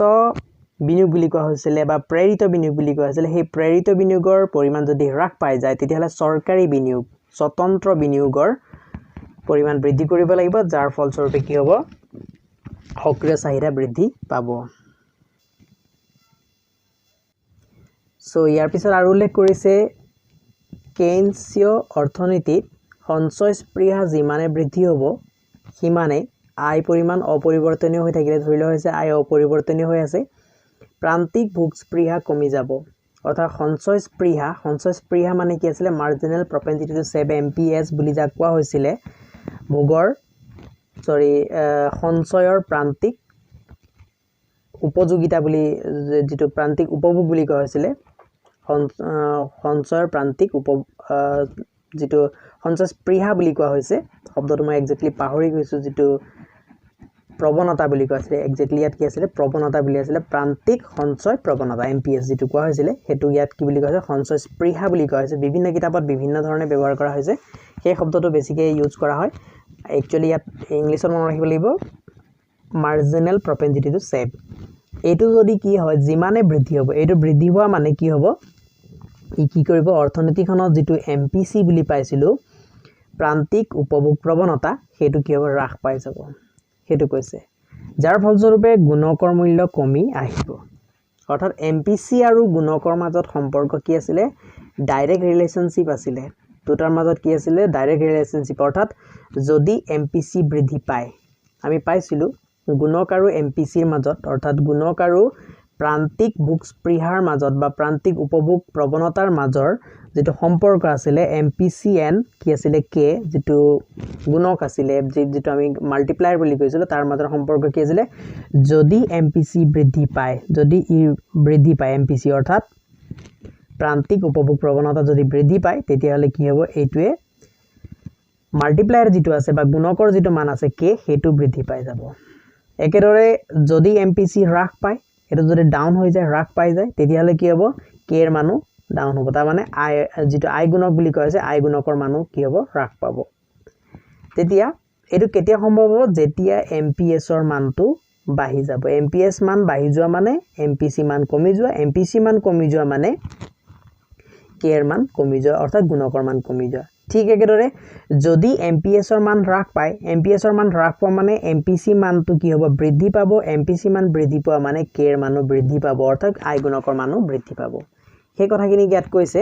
আৰু এই অৱস্থাটোকে কি বুলি কোৱা হৈছে মিতব্যয়তাৰ হাতৰ বুলি কোৱা হৈছে এই কথাটো মনত ৰাখিব লাগিব মিতব্যয়তাৰ হাতৰ কাক বোলে কোৱেশ্চনটো লিখি লওক তেতিয়া মিতব্যয়তাৰ হাতৰ হৈছে কি যে কেঞ্চীয় অৰ্থনীতি ইয়াৰ পৰা লিখিব লাগিব কেঞ্চীয় অৰ্থনীতিত সঞ্চয় স্পৃহা বা কি বুলি লিখিম সঞ্চয় স্পৃহাটো অন্য এটা শব্দৰে কি বুলি কোৱা হয় প্ৰান্তিক সঞ্চয় প্ৰবণতা যিমানে বৃদ্ধি হ'ব সিমানে ব্ৰেকেটত লিখিব লাগিব আয়ৰ পৰিমাণ অপৰিৱৰ্তনীয় হৈ থাকিলে প্ৰান্তিক ভোগ স্পৃহা বা প্ৰান্তিক উপভোগ প্ৰবণতা কমি যাব আৰু গুণকৰ মূল্য কমি আহিব এই অৱস্থাটোকে মিতব্যয়তাৰ হাতৰ প্যাৰাডক্স অফ থ্ৰিফ্ট বুলি কোৱা হয় এটো হৈছে ইয়াৰ আনসাৰ অধিক সঞ্চয় কৰিলে পিছলৈ সঞ্চয়ৰ পৰিমাণ কমি যায় ইয়াৰ কাৰণ হ'ল সক্ৰিয় চাহিদাৰ হ্ৰাস হলে নিয়োগৰ পৰিমাণ হ্ৰাস হ'ব আৰু হে হলে আয়ৰ পৰিমাণ কমি যাব আৰু সঞ্চয় কৰা উৎপাদন আৰু স্পৃহা দুইটাই হ্ৰাস হ'ব এটো কৈছে যে অধিক সঞ্চয় কৰিলে কি হ'ব সঞ্চয়ৰ পৰিমাণ পিছলৈ কমি যাব কাৰণটো হৈছে সক্ৰিয় চাহিদা হ্ৰাস হ'ব যদি বেছিকৈ সঞ্চয় কৰা এখন অৰ্থনীতি সঞ্চয়ৰ পৰিমাণ যদি বাঢ়ি যায় তেতিয়া হলে কি হ'ব সক্ৰিয় চাহিদা কমি যাব যাৰ ফলস্বৰূপে নিয়োগৰ পৰিমাণটো কমি যাব নিয়োগৰ পৰিমাণ কমি যোৱাৰ লগে লগে ব্যক্তিৰ আয়ৰ পৰিমাণ কমি যাব আয় কমি যাব মানে সঞ্চয় কৰাৰ যেটো ক্ষমতা আৰু স্পৃহা অৰ্থাৎ সঞ্চয়ৰ যেটো প্ৰবণতা হেতু কমি যাব এইটোকে কি বুলি কৈছে মিতব্যয়তাৰ হাতৰ এইটো হৈছে মিতব্যয় অৰ্থাৎ ব্যক্তি যদি বেছিকৈ মিতব্যয় হৈ যদি তেওঁ সঞ্চয় কৰে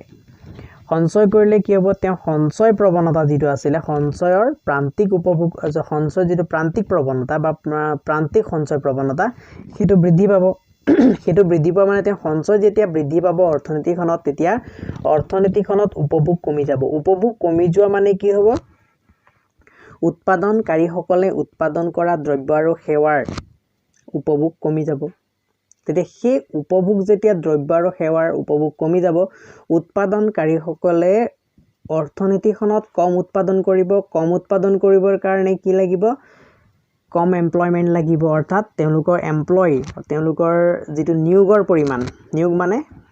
তেওঁলোকৰ যিখিনি কৰ্মচাৰী সেই কৰ্মচাৰী কমকে তেওঁলোকে ৰাখিব কৰ্মচাৰী কমি যোৱা মানে বহুতো ব্যক্তি কি হ'ব নিবনুৱা হৈ পৰিব আৰু নিবনুৱা হোৱাৰ অৰ্থ হৈছে তেওঁলোকৰ আয় কমি যাব আয় কমি যোৱাৰ অৰ্থটো এইটো হৈছে যে তেওঁলোকৰ যেটো সেভিংস আছে তেওঁলোকৰ যেটো সঞ্চয় আছে সেই সঞ্চয়ৰ পৰিমাণ কমি যাব সঞ্চয়ৰ ক্ষমতা কমি যাব আৰু লগতে সঞ্চয়ৰ স্পৃহা বা সঞ্চয়ৰ যেটো প্ৰবণতা হেতু কমি যাব গতিকে অৰ্থনীতিখন কি হ'ব সম্পূৰ্ণৰূপে সক্ৰিয় চাহিদা হ্ৰাস হৈ যাব সক্ৰিয় চাহিদা হ্ৰাস হোৱা মানে অৰ্থনীতিত এটা নিবনুৱা সমস্যাই দেখা দিব এই কথাখিনি মনত ৰাখিব লাগিব সো কেইন্সৰ মতে সক্ৰিয় চাহিদা অভাৱ হলে পূৰ্ণ নিয়োগ এটা কৈছে কেইন্সৰ মতে কি কৈছে সক্ৰিয় চাহিদাৰ অভাৱ হলে কি হ'ব পূৰ্ণ নিয়োগ যেটো ফুল এমপ্লয়মেন্টৰ কথা কোৱা হৈছে অৱস্থা দেখা নাযাব সংস্থাপিত অৰ্থনীতিসকলে উল্লেখ কৰা স্বয়ংক্ৰিয় ব্যৱস্থা আৰবীয় উপন্যাসৰ বিষয়বস্তু হ'ব পাৰে কাৰণ কেইন্সৰ মতে এনে কোনো স্বয়ংক্ৰিয় ব্যৱস্থা নাই সক্ৰিয় চাহিদাৰ অভাৱ হলেই নিম্ন পূৰ্ণ নিয়োগ ভাৰসাম্য আন্ডাৰ এমপ্লয়মেন্টই দেখা দিব এই অৱস্থাটো চিত্ৰ সহায়ত ব্যাখ্যা কৰিব পাৰি আৰু চিত্ৰ সহায়ত এটো যেটো দেখুৱাইছে এইটো হৈছে কেইন্সীয় অৰ্থনীতি মতে সক্ৰিয় চাহিদা গতিকে এটো কোৱেশ্চন কোনটো হ'ব কেইন্সীয় অৰ্থনীতি মতে সক্ৰিয় চাহিদা কি সমুকৈ বৰ্ণনা কৰা বা চিত্ৰ সহায়ত বৰ্ণনা কৰা তেতিয়া আমি এইডখৰ পৰা লিখিব লাগিব যে কেইন্সৰ মতে সক্ৰিয় চাহিদাৰ অভাৱ হলে পূৰ্ণ নিয়োগৰ অৱস্থা দেখা নাযাব এই কথাটো ইয়াৰ পৰা এইটো লিখিলো এটো লিখাৰ পিছত তাৰ পিছত ক'ব লাগিব যে কেইন্সৰ মতে কোনো স্বয়ংক্ৰিয় ব্যৱস্থা নাই এখন অৰ্থনীতিত কোনো স্বয়ংক্ৰিয় ব্যৱস্থা নাই সক্ৰিয় চাহিদাৰ অভাৱ হলে নিম্ন পূৰ্ণ নিয়োগ ভাৰসাম্য দেখা দিব এই অৱস্থাটো চিত্ৰ সহায়ত ব্যাখ্যা কৰিব পাৰি চিত্ৰটো হৈছে এটো এটা চিত্ৰটো কি কৈছে মই ইয়াতে বুজাই দিছো চিত্ৰটো একচুয়ালি চিত্ৰটো কেনেকৈ আঁকিব লাগে মই অকনমান কথাটো দেখুৱাই দিছো ইয়াত চিত্ৰটো আঁকিবৰ কাৰণে প্ৰথম কামটো হৈছে আমি গ্ৰাফটো আমি এনেকৈ আঁকি ললো x অক্ষ y অক্ষ এটা আঁকি লোৱাৰ পিছত এটো হৈছে কি x অক্ষত আমি কি দেখুৱাম x অক্ষত I দেখুৱাম আৰু লগতে কি দেখুৱাম নিয়োগ দেখুৱাম আৰু y অক্ষত কি দেখুৱাম y অক্ষত দেখুৱাম আমি ইয়াত যেটো y অক্ষ আছে এইখিনিতে আমি লিখিম সামগ্ৰিক চাহিদা সামগ্ৰিক যোগান x অক্ষত কি লিখিম I আৰু নিয়োগ দুটা লিখিম তাৰ পিছৰ কথাটো হৈছে কি আমি যেটো আমাৰ সামগ্ৰিক যোগান আছিল সেই ৰেখাটো এনেকৈ অঙ্কন কৰিব লাগিব অলপ বেকাকে অঙ্কন কৰা এটো কেইন্সীয় অৰ্থনীতিত এটো অঙ্কন কৰিলো এটো অঙ্কন কৰাৰ পিছত আমি কি কৰিলো সামগ্ৰিক চাহিদা ৰেখা প্ৰথমটো অঙ্কন কৰিলো এডি তাৰ পিছত ধৰি লোৱা হল যে সামগ্ৰিক চাহিদা পৰিমাণ বাঢ়ি গৈছে বাঢ়ি গলে এই অৰিজিন পইণ্টৰ পৰা ওলাই যাব গতিকে এডি 1 হৈ যাব বাঢ়ি গলে তেতিয়া এডি 1 বা এডি ড্ৰেছ দিয়া হৈছে গতিকে মই ড্ৰেছ বুলি উল্লেখ কৰিছো এটা প্ৰথমে কি হ'ব সামগ্ৰিক চাহিদা ৰেখাডালে সামগ্ৰিক যোগান ৰেখাডালক যত কটাকটি কৰিছে সেই বিন্দুটোৰ নাম দিলো ই আৰু ই বিন্দুত কিমান n পৰিমাণৰ আই নিৰ্ধাৰণ হৈছে ঠিক একেদৰে এতিয়া নতুন চাহিদা ৰেখাই কি কৰিছে যোগান ৰেখাটো সামগ্ৰিক যোগান ৰেখাটোক নতুন বিন্দুত কটাকটি কৰিছে হেতু ধৰিলো হল ই ড্ৰেছ বিন্দু ইয়াতো ই ড্ৰেছ বুলি উল্লেখ কৰিছে গতিকে ই ড্ৰেছ আৰু ই ড্ৰেছত কি হৈছে ইয়াত নতুন আই স্তৰ নিৰ্ধাৰণ হৈছে হেতু হৈছে n1 এইটো হৈছে চিত্ৰটো এনেকৈ আঁকিব লাগিব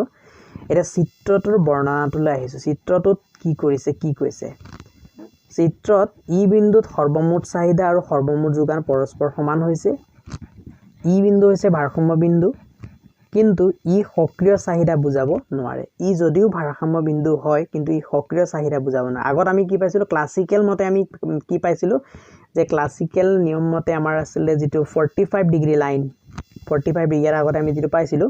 এটো 45 ডিগ্ৰী লাইন যদি কেইন্স বুলি উল্লেখ কৰা থাকে তেতিয়া হেতু লাগিব নহলে ক্লাসিক্যালটো আমি উল্লেখ কৰিব লাগিব তেতিয়া তাত যেটো 45 ডিগ্ৰী লাইন আছিল ইয়াক আমি এএস লাইন বুলি কৈছিলো আৰু ইয়াত কি আছিল সি লাইন আছিল তাৰ পিছত কি আছিল সি প্লাস আই আছিল হয়নে তেতিয়া ইয়াত কি আছিল আমাৰ ইয়াত যেটো আছিল এটো ভাৰসাম্য অৱস্থা আছিল ভাৰসাম্য বিন্দু আৰু এইটো আছিল কি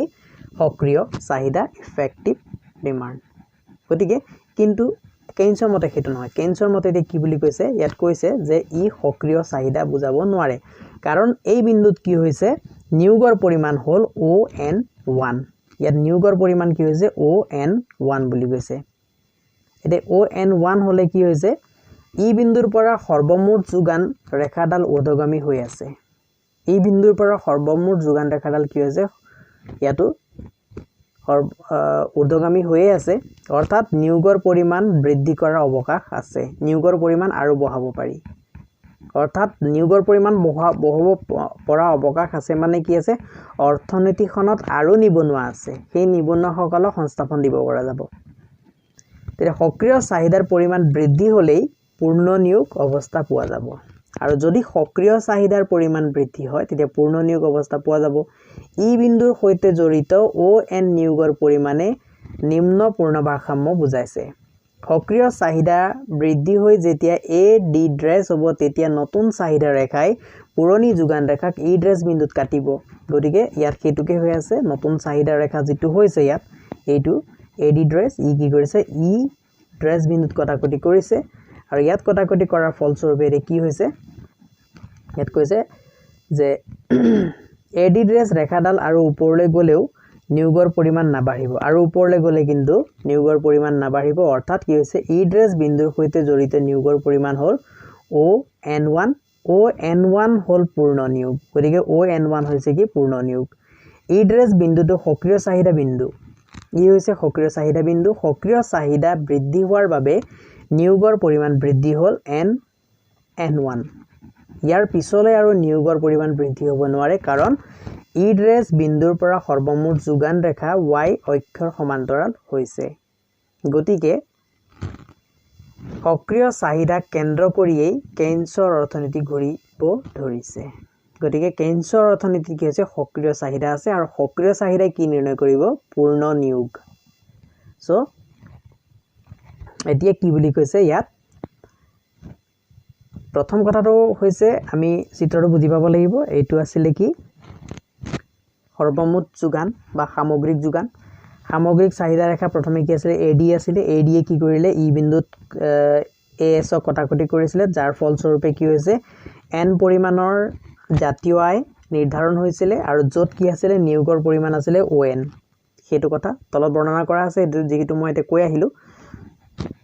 তাৰ পিছত কিন্তু এইটো ইয়াত কৈছে যে ইয়াৰ পিছতো এটো যেটো যোগান ৰেখা আছে সামগ্ৰিক যোগান ৰেখা সেই যোগান ৰেখাটো ঊৰ্ধ্বগামী হৈয়ে আছে ঊৰ্ধ্বগামী হৈ থকাৰ কাৰণে ই বিন্দুটো এটা সক্ৰিয় চাহিদা বিন্দু নহয় কাৰণ ই বিন্দুৰ ওপৰ অংশটো যদি আৰু কি আছে নিয়োগ কৰাৰ সুবিধা আছে অৰ্থাৎ আৰু ইয়াত নিয়োগ কৰিব পৰা যাব নিয়োগ কৰাৰ অৱকাশ ইয়াত আছে সেই কাৰণে কি হ'ব সেই নিয়োগটো পাবৰ কাৰণে কি কৰিব লাগিব যেটো সামগ্ৰিক চাহিদা আছে সামগ্ৰিক চাহিদাটো বৃদ্ধি কৰিব লাগিব সামগ্ৰিক চাহিদা বৃদ্ধি কৰাৰ ফলস্বৰূপে সামগ্ৰিক চাহিদাটো যেটো এডি আছিল এডিৰ পৰা কি হ'ল এডি ড্ৰেছ কৰি দিয়া হ'ল কাৰণ আমি পূৰ্ণ নিয়োগত যাব লাগিব পূৰ্ণ নিয়োগত যাবৰ কাৰণে এটা পূৰ্ণ এটো নিম্ন পূৰ্ণ নিয়োগ বুলি কয় এই যেটো বিন্দু আছে ই বিন্দুটো নিম্ন পূৰ্ণ নিয়োগ বিন্দু বুলি কয় যে গতিকে পূৰ্ণ নিয়োগ বিন্দু পাবৰ কাৰণে কি কৰিব লগা হৈছে সামগ্ৰিক চাহিদাটো আমি এডিৰ পৰা এডি ড্ৰেছলৈ বৃদ্ধি কৰি দিলো বৃদ্ধি কৰাৰ ফলস্বৰূপে এটা নতুন সামগ্ৰিক চাহিদা ৰেখা হৈছে এডি ড্ৰেছ এটা নতুন সামগ্ৰিক চাহিদা ৰেখাই যোগান ৰেখাক এনে এটা বিন্দুত কটাকটি কৰিছে যাক আমি ই ড্ৰেছ নামেৰে নামকৰণ কৰিছো আৰু সেই ই ড্ৰেছ বিন্দুৰ পিছত যেটো সামগ্ৰিক যোগান ৰেখা হেতু কি হৈছে সম্পূৰ্ণৰূপে y অক্ষৰ লগত কি হৈছে সমান্তৰাল হৈ পৰিছে যাৰ অৰ্থ এইটোৱে যে এই অৱস্থাত এটা কি হৈছে পূৰ্ণ নিয়োগ হৈছে অৰ্থাৎ ইয়াৰ পৰা আমি এই ৰেখাডাল সিধাকে টানিব পাৰিম যেটো N1 লৈ ৰেখাডাল টানিছো সেই N1 লৈ টনা ৰেখাডাল AS ৰ পৰা সম্পূৰ্ণ এটো সিধা হৈ যাব তাৰ মানে এইটো হৈছে পূৰ্ণ নিয়োগ অৱস্থা আৰু সেই পূৰ্ণ নিয়োগ অৱস্থা কেনেকৈ পোৱা হ'ল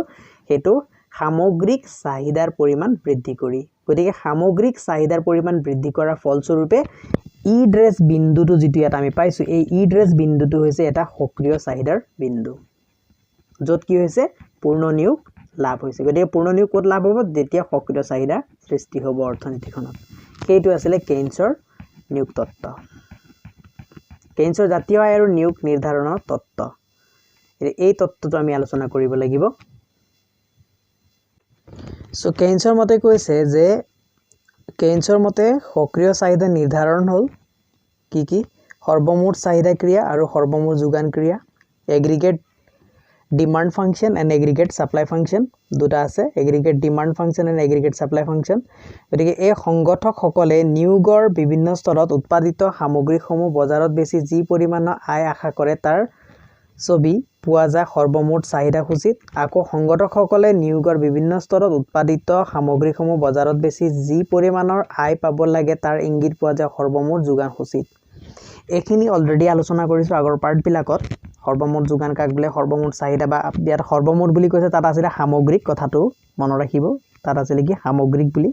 গতিকে কথাটো একেই হয় সেইখিনি তাত বৰ্ণনা কৰা আছে আগৰ চেপ্টাৰ আগৰ যিবিলাক পাৰ্ট আছিল এই চেপ্টাৰটোৰে ভালকৈ চাই ল'ব অৰ্থাৎ সৰ্বমুঠ চাহিদাসূচীয়ে সংগঠকসকলৰ প্ৰাপ্তি ৰিচিপ্ট বুজায় আৰু সৰ্বমুঠ যোগানসূচীয়ে সংগঠকসকলৰ ব্যয় বুজায় যেতিয়া সৰ্বমুঠ প্ৰাপ্তি সৰ্বমুঠ ব্যয়ৰ সমান হ'ব তেতিয়া সক্ৰিয় চাহিদা নিৰ্ধাৰিত হ'ব অৰ্থাৎ কেইনছৰ মতে আমি ইয়াৰ পৰা লিখিব লাগিব কেইনছৰ মতে যেতিয়া সৰ্বমুঠ প্ৰাপ্তি বা সামগ্ৰিক প্ৰাপ্তি সামগ্ৰিক ব্যয়ৰ সমান হ'ব তেতিয়া সক্ৰিয় চাহিদা নিৰ্ধাৰণ হ'ব এতিয়া এই কথাখিনিকে চিত্ৰত দেখুৱাই দিছে ইয়াত চিত্ৰত দিছে এটা চিত্ৰত কি দিছে আগতেকে বৰ্ণনা ইয়াত দিয়ামতে চাই লৈছো বৰ্ণনাত কৈছে যে চিত্ৰত ক খ ৰেখাই সৰ্বমুঠ ব্যয় আৰু গ ঘ ৰেখাই সৰ্বমুঠ প্ৰাপ্তি বুজাইছে দুইডাল ৰেখাই দ্বিতীয় ছবিনত কাটিছে গতিকে এইখিনি ইয়াত এনেকৈ কোৱা আছে এই কথাখিনি ইয়াত মই ভালকৈ বুজাই দিছোঁ কথাখিনি ইয়াত ক খ বুলি কৈছে যদি আমি ক খ সলনি যদি এ বি লৈ লওঁ তেতিয়া আমাৰ সুবিধা হ'ব এইটো এ বি ৰেখা আৰু ইয়াত আমাৰ ধৰি লৈছোঁ চি ডি ৰেখা দুটা ৰেখা আছে যদি দুইটা ৰেখাই কি কৰিছে এটা ধৰি লৈছোঁ ই বিন্দুত কটাকটি কৰিছে তেতিয়া ই বিন্দু হৈছে ইয়াৰ ভাৰসাম্য বিন্দু চিত্ৰটো এনেকৈ আঁকি লওক আৰু বাকী ইয়াত আমাৰ ছ এনেকৈ লিখা আছে সেইখিনি লিখাৰ কোনো প্ৰয়োজন নাই এইটো অ বুলি অ মূলবিন্দু কৰি ল'ব তাৰপিছত আমাৰ যিটো এক্স এক্সিছ আছে তাক এক্স বুলি লিখিব যেটো ওয়াই এক্সিছ আছে ইয়াত কি ওয়াই বুলি লিখি ল'ব আৰু এইটো নিয়োগ এমপ্লয়মেন্ট আৰু ইয়াত প্ৰাপ্তি বা ব্যয় আৰু বাকিখিনি কি আছে আমি ইয়াত কম এতিয়া এইটো নিয়ত মানে কি হৈছে এইটো এমপ্লয়মেন্টৰ পৰিমাণ এন লিখিব পাৰে ইয়াত সো এতিয়া কৈছে প্ৰাপ্তি সৰ্বমুঠ ব্যয়তকৈ বেছি ক'ত বুলি কৈছে কোৰ কথা কৈছে জ বিন্দুত বৰ্গীয় জ বিন্দু বুলি যেটো কৈছে বৰ্গীয় জ বিন্দু কোনটো হৈছে এইটো হৈছে বৰ্গীয় জ বিন্দু আৰু ইয়াত প্ৰাপ্তিৰ পৰিমাণ অৰ্থাৎ ইয়াত আমি এটা কথা মনত ৰাখিব লাগিব বেছি কথা ইয়াত কোৱাৰ প্ৰয়োজন নাই ইয়াৰ পৰা শৰ্ট কোৱেশ্চনে আহিব যেতিয়া সৰ্বমুঠ চাহিদা আৰু সৰ্বমুঠ যোগান সমান হয় তেতিয়া কি হ'ব সক্ৰিয় চাহিদা সৃষ্টি হ'ব এই কথাখিনি ইয়াৰ পৰা জানি ললে হ'ল কাৰণ এবাৰ সিলেবাস যথেষ্ট কমাই দিছো গতিকে সেই সিলেবাস মতে মই ভিডিওটো বনাবলৈ যত্ন কৰিছো আৰু শৰ্ট কোৱেশ্চন যথেষ্ট আহিব পাৰে শৰ্ট কোৱেশ্চনৰ কাৰণে এটো ভিডিওটো কৰা হৈছে গতিকে শৰ্ট কোৱেশ্চন কিটা গুৰুত্ব দিব এতিয়া কথা হৈছে কেইনছৰ নিয়োগ তত্ত্বৰ আৰ্হি যিটো আছে সেই আৰ্হিটো কি আছিল আমি সেইটো চাব লাগিব কেইনছৰ নিয়োগ তত্ত্বৰ আৰ্হি ইয়াত কি বুলি কোৱা হৈছে এটো ভালকৈ চাব লাগিব সেই নিয়োগ তত্ত্বৰ আৰ্হিটো কি বুলি কোৱা হৈছে প্ৰথমে নিয়োগ বুলি কোৱা হৈছে তাত কি হ'ব লাগিব সক্ৰিয় চাহিদা কি আছে সৰ্বমুঠ যোগান ক্ৰিয়া আৰু সৰ্বমুঠ চাহিদা ক্ৰিয়া শৰ্টত যদি আমি ক'বলৈ যাওঁ এটো ধুনিয়াকৈ ইয়াত দি থোৱা আছে তাৰ পিছত কি আছে সৰ্বমুঠ চাহিদা সৰ্বমুঠ যোগানটো কি বুলি কৈছে স্থিৰ বুলি কৈছে গতিকে হেতু ইয়াৰ পৰা আগ নাবাহিল আৰু ইমানত থাকিল সৰ্বমুঠ চাহিদা ইয়াৰ পৰা আগবাঢ়ি গৈছে সো এতিয়া সৰ্বমুঠ চাহিদা যেটো আছে হেতু কিহৰ ওপৰত নিৰ্ভৰ কৰিছে ভোগ কাৰ্য দুটা ভাগত ভোগ কাৰ্য আৰু বিনিয়োগ কাৰ্যৰ ওপৰত নিৰ্ভৰ কৰে ভোগ কাৰ্য কি আছে আয়ৰ পৰিমাণ আৰু ভোগ স্পৃহাৰ ওপৰত নিৰ্ভৰ কৰিব বিনিয়োগ কাৰ্য কিহৰ ওপৰত নিৰ্ভৰ কৰে পুঁজিৰ প্ৰান্তিক উৎপাদন ক্ষমতা আৰু সুদৰ হাৰৰ ওপৰত নিৰ্ভৰ কৰে আৰু পুঁজিৰ প্ৰান্তিক ক্ষমতা কি আছে যোগানৰ দৰ আৰু প্ৰত্যাশিত লাভৰ ওপৰত নিৰ্ভৰ কৰে গতিকে এইটো আছিল কেইনছৰ নিয়োগ তত্ত্বৰ সম্পূৰ্ণ আৰ্হিটো এইখিনি কথা যদি আমি সমুকে মনত ৰাখিব পাৰো যিকোনো কোৱেশ্চন আনসাৰ দিব পাৰো কোৱেশ্চন আনসাৰ সমূহ যথেষ্ট ইয়াতে আছে সো এইটো আছিল কেইনছৰ তত্ত্ব আৰু ইয়াত আৰু কি কোৱেশ্চন আহিছিলে আগৰ বছৰবিলাকৰ সেই কোৱেশ্চন সমূহ চাম এতিয়া আমি সো ইয়াৰ পৰা আহিবলগীয়া কোৱেশ্চন হৈছে আগৰ বছৰবিলাকত আহিছে অনিচ্ছাকৃত নিবনুৱাৰ সংজ্ঞা দিয়া স্বেচ্ছাকৃত নিবনুৱাৰ সংজ্ঞা দিয়া পূৰ্ণ নিয়োগ ভাৰসাম্যৰ ধাৰণাটো আগবঢ়োৱা পূৰ্ণ নিয়োগ ভাৰসাম্য ধাৰণাটো যেটো আমি এতিয়া পাইছিলো কেইনছৰ যেটো ধাৰণা আছিল aggregate demand and aggregate supply হেতুকে লিখিলে হৈ গল তাত আমি যেটো চিত্ৰ আছিল আমাৰ এগ্ৰিগেট সাপ্লাই এনেকে যেটো চিত্ৰ এএস আছিল আৰু এডি এনেকে আমাৰ যেটো দুটা চিত্ৰ এডি আৰু যেটো এডি1 এডি ড্ৰেছ আছিল সেই মতে হ'ব আৰু ইয়াত পূৰ্ণ নিয়োগ বিলাক আমি দেখুৱাব লাগিব এটো এন হল এটো এন1 হল এইটো আছিল গতিকে এটো আপোনালোকে কৰি ল'ব 2017 ত কোৱেশ্চনটো আহিছিল 2021 চনতো কোৱেশ্চনটো আমি আশা কৰিব পাৰো গতিকে ভিডিওটো এবাৰ পিছলৈ গুছি যাওক পিছলৈ গুছি গৈ গুটে কথাখিনি ভালকে বুজি লৈ কথাখিনি লিখি দিয়ক তাৰ পিছৰ কথাটো হৈছে কি স্বতন্ত্ৰ বিনিয়োগ আৰু অভিপ্ৰেত বিনিয়োগৰ মাজৰ পাৰ্থক্য এটো আহিছিল 2013 এণ্ড 2016 ত ইম্পৰ্টেন্ট কোৱেশ্চন হয় স্বতন্ত্ৰ বিনিয়োগ অভিপ্ৰেত বিনিয়োগৰ পাৰ্থক্য মই অলপ আলোচনা কৰিছিলো এতিয়া অলপ পইণ্ট কেইটামান কৈ দিম সমুকে আপোনালোকে লিখি যাব কথাখিনি শুনি এতিয়া অনিচ্ছাকৃত নিবনুৱাৰ সংজ্ঞাটো আমি কেনেকৈ দিম অনিচ্ছাকৃত ইয়াত যেটো যদি অৰ্থটো আপোনালোকে বুজিবলৈ যত্ন কৰিছে অনিচ্ছাকৃত মানে যাৰ ইচ্ছা নাই ইচ্ছাকৃত নহয় অৰ্থাৎ কি হৈছে নিবনুৱা এনেকুৱা নিবনুৱা যি অনিচ্ছ তেওঁলোকৰ মানে নিবনুৱা হ'বৰ কাৰণে ইচ্ছা নাই ইচ্ছা নথকা সত্ত্বেও তেওঁলোক নিবনুৱা কথাখিনি বুজাইছো লিখিব নালাগে এতিয়া কথাখিনি বুজি লওক যে যদি কোনোবা ইচ্ছা নথকা সত্ত্বেও নিবনুৱা হৈ থাকে তাকে অনিচ্ছাকৃত নিবনুৱা বুলি কোৱা হয় সেইটো মনত ৰাখিব তাৰ পিছত আমি ডেফিনেশনটো কেনেকৈ দিম তেনেকৈ ক'লেতো ডেফিনেশন নহব কথাখিনি বুজিবৰ কাৰণে কৈছো ডেফিনেশন দিবলৈ হলে আপোনালোকে লিখিব চলিত মজুৰি হাৰত কাম কৰিবলৈ ইচ্ছা থকাৰ সত্ত্বেও যিসকলে কাম কৰাৰ সুযোগ পোৱা নাই সেই সকলক অনিচ্ছাকৃত নিবনুৱা বোলে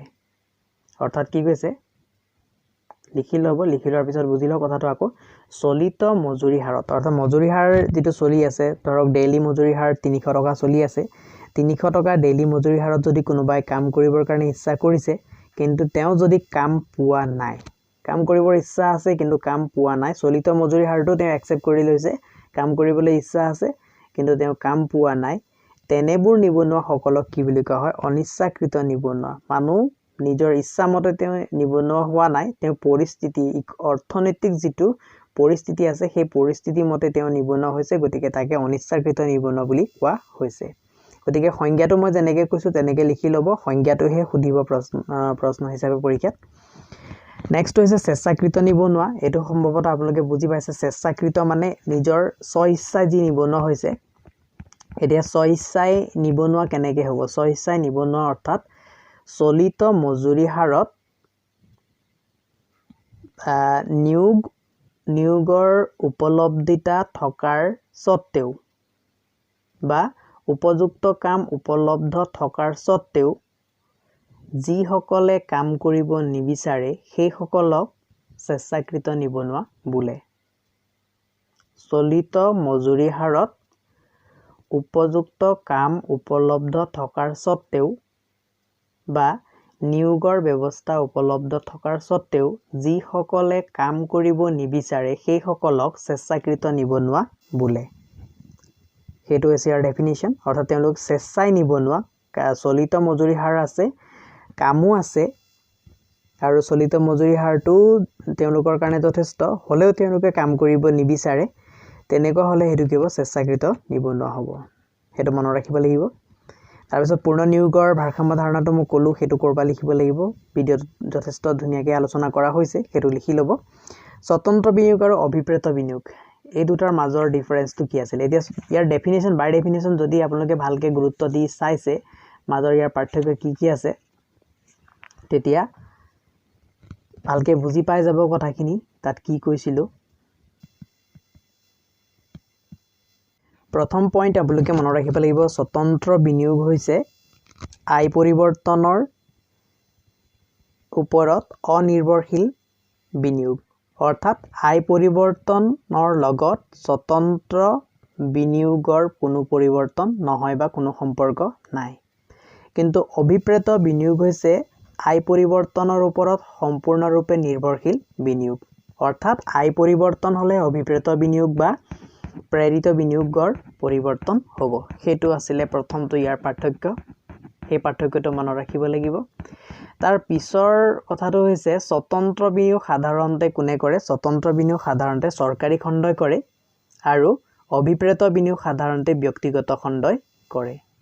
এটো মনত ৰাখিব লাগিব তাৰ পিছত মনত ৰাখিব লাগিব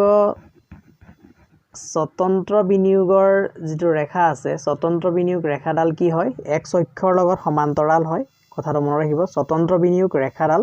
x অক্ষৰ লগত এটো x অক্ষ যদি হয় x অক্ষৰ লগত কি হ'ব স্বতন্ত্ৰ বিনিয়োগ ৰেখাডাল কি হ'ব সমান্তৰাল হ'ব কিন্তু অভিপ্ৰেত বিনিয়োগ বা প্ৰেৰিত বিনিয়োগ ৰেখাডাল কি হ'ব ঊৰ্ধ্বগামী ৰেখা এনেকৈ ঊৰ্ধ্বগামী হোৱা ৰেখা আমি পাইছিলো সেইটো হৈছে পাৰ্থক্য গতিকে আমি তিনটা পাৰ্থক্য পালো তিনটা পাৰ্থক্য লিখিলে ইয়াৰ যথেষ্ট হৈ যাব প্ৰথমটো কি আছিল আয়ৰ লগত আই পৰিৱৰ্তনৰ লগত পৰিৱৰ্তনশীল হয় নে নহয় স্বতন্ত্ৰ বিনিয়োগ অভিপ্ৰেত বিনিয়োগৰ লগত কথা হেতু তাৰ পিছত স্বতন্ত্ৰ বিনিয়োগ কোনে কৰে চৰকাৰী খণ্ডই অভিপ্ৰেত বিনিয়োগ কোনে কৰে ব্যক্তিগত খণ্ডই তাৰ পিছত লিখিব স্বতন্ত্ৰ বিনিয়োগ ৰেখাডাল কেনেকুৱা x অক্ষৰ লগত সমান্তৰাল অভিপ্ৰেত বিনিয়োগ ৰেখাডাল কেনেকুৱা সেইটো হৈছে ঊৰ্ধ্বগামী ৰেখা গতিকে এইখিনি আছিলে এনসাৰ সমূহ সো আশা ৰাখিছো এই ভিডিওটো আপোনালোকৰ কাৰণে যথেষ্ট সহায়ক হ'ব আৰু ইমানতে ভিডিওটো সামৰণি মাৰিব বিচাৰিছো যথেষ্ট দীঘল ভিডিও হৈছে আৰু লগতে এইটো কথা কওঁ যে যেটো আমাৰ 4th চেপ্টাৰ আছিল 4th চেপ্টাৰ যিখিনি আমাৰ বিষয়বস্তু আছিল সেইখিনি এই ভিডিওটোৰ লগতে সমাপ্ত হৈছে নেক্সট আমি 5th চেপ্টাৰ যেটো আছে সেইটো আলোচনা কৰিম 5 নম্বৰ অধ্যায় আলোচনা কৰিম আৰু যদি फ्रेंड्स আপোনালোকে ভিডিওটো ভাল পাইছে তেনেহলে লাইক কৰিবলৈ নাপাহৰিব নিজৰ বন্ধুবৰ্গ সহপাঠী সকলৰ লগত ভিডিও শেয়াৰ কৰিব আৰু ইমানকে কৈ সকলোকে সদস্যক ধন্যবাদ জনালো